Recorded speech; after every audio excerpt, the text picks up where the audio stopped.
Bienvenidos a Historias de Terror. Frederick era un escritor excéntrico, el cual usaba un ataúd para entrar en una especie de trance y así poder usar esa tranquilidad para crear sus historias, pero esto lo llevó a un desenlace que pocos desearían tener. Las últimas semanas no habían sido muy buenas que digamos. Su mujer le había reclamado toda una lista de cosas por hacer: viajes, diversiones, compras, visitas al médico, etc. Pero él estaba muy ocupado para eso. Lo único que deseaba era lograr un buen trabajo narrativo, uno que, a diferencia de las docenas de malos cuentos que había escrito frecuentemente, fuera la culminación de todos aquellos años de lucha constante frente a la vieja máquina de escribir. Sabía que tantas horas dedicado a sus quehaceres literarios le habían robado el amor de su esposa, y ni que decir el de sus hijos adolescentes, a quienes apenas si veía eventualmente. Luego se encerraba en su biblioteca y el tecleo de la máquina se dejaba escuchar por horas, sin tregua alguna. Pero ese cuento último que había logrado, usando aquella técnica de las muñecas rusas, es decir, una caja de forma humana dentro de otra y otra, o lo que es lo mismo, una historia que llevaba a otra y luego otra, le aseguraba el éxito deseado por años. Estaba tan ansioso de mostrarle su narración a alguien, su técnica, que sin dudar fue corriendo a buscar a su mujer para leérselo. La encontró llorando en la cocina, con la mirada extraviada.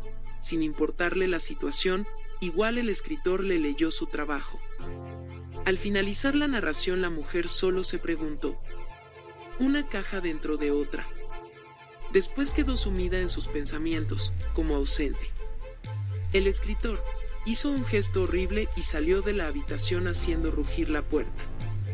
Pensó: mujeres, ellas nunca entienden lo que cuesta lograr un buen cuento, solo piensan en comprar cientos de cosas que solo usan una vez y en pavonearse con sus amigas. La mujer, que aún estaba detrás de la puerta, escuchó aquella queja de su marido y, furiosa y cansada de que su marido, el cual se obsesionaba tanto en sus propios pensamientos, haciendo a un lado a su familia, se retiró con aquellos pensamientos de rabia. Al día siguiente, de forma inusual, su mujer y sus hijos se le acercaron y se sentaron a su lado. En la biblioteca, le acercaron una taza de té, que le supo demasiado amargo, y por último despertó dentro de su ataúd.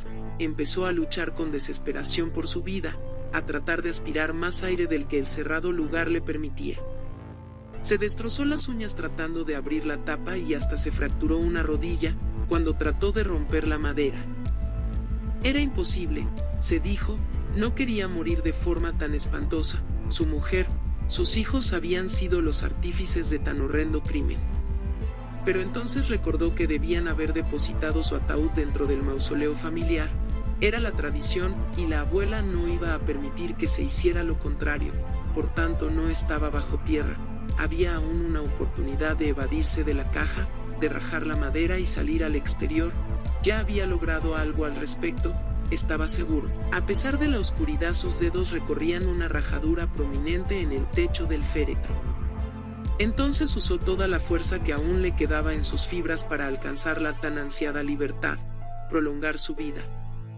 Fue cuando recordó lo que había expresado su mujer: una caja dentro de otra.